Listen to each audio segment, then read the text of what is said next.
Hello and welcome to this lesson on the fine old tune Roxburgh Castle. When I learnt this tune a couple of years ago, I did so because a couple of ladies in our Morris side wanted to do some step clog, and this was a really good tune for that. So this tune is in the key of G major, so the majority of the notes are on the G row, which is the row nearest to the bellows, and we have a time signature of 4/4, 4 beats to the bar. Now we're mainly in what I call pos H, the home position. So if you've got a third button start instrument, your first finger will be on the third button down, and your second finger will be on the fourth button down, third finger on the fifth button down, and the little finger will be on the sixth button down from the top. What I call the home position, where the first finger is on the home note. If you have a fourth button start, the position will be one down from there. We actually start in what I call pos -1, where your first finger will play the note D, which will be on button 2 from the top, on the G row, on the push, if you have a third button start instrument. If you've got a fourth button start, it will be button 3. The first note is in what we call a pickup bar. You're going to count 1, 2, 3 and come in on beat 4 with that note D, finger 1 on the push, and then you're into the A part proper straight after that. So to start the A part, you've got to move from pos -1 to pos H, so you've got to move your first finger down to the third button down or fourth button down, depending on what instrument you have. So you're going from D to G using the same finger, in other words. So we're now into the first complete bar, the first bar of the A part, and it sounds like this. And you can probably detect some movement in the bass there. Let's do the tune first of all, the right hand, all on the G row. We're playing this with a slight swing.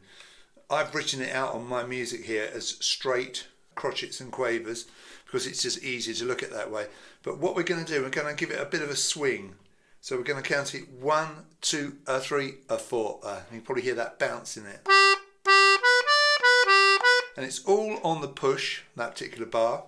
And we have G, G, B, finger 2, D, finger 3, back to B, finger 2, back to G, finger 1, back to B, finger 2. So in fingers it's 1, 1, 2, 3, 2, 1, 2. G, G, B, D, B, G, B. G, G, B, D, B, G, B. Nice and straightforward. So obviously an awful lot on the push there to start with, so make sure you pull your bellows out before you start. Here's the bass line. Now you've got G bass, G chord, finger 4, finger 3, or finger 3, finger 2 if you prefer. So that's buttons 4 and 3 on the outside row of the bass. Go to the lowest button you can on the outside row, that's your G bass. Come back up one, that's your G chord. Then you have a B bass. Now this is quite interesting. We do this an awful lot on the Melodeon when we're playing in G. We come over to the B bass, which is button number 2 on the inside row, still pushing, and I use finger 2 on that. So what I do is I use my little finger on the G bass, my third finger on the G chord, and then my second finger cuts inside for the B bass, then I return to the G chord with finger number 3. So in fingers it's 4, 3, 2, 3. But if you're using fingers 3 and 2, you might use 3, 2, 1, 2. Whatever works for you. So where do those basses come? Well, they come on the beat. So the G bass comes with the G note, and then the G chord comes with the next G note. Then you play the B note on the right hand without any bass. When you get to the D note in the right hand, finger 3, that's where the B bass goes. Then you come back to the B note without any bass. And then when you come down to the G note again on the right hand, that's where your G chord comes. And the final B note has no bass.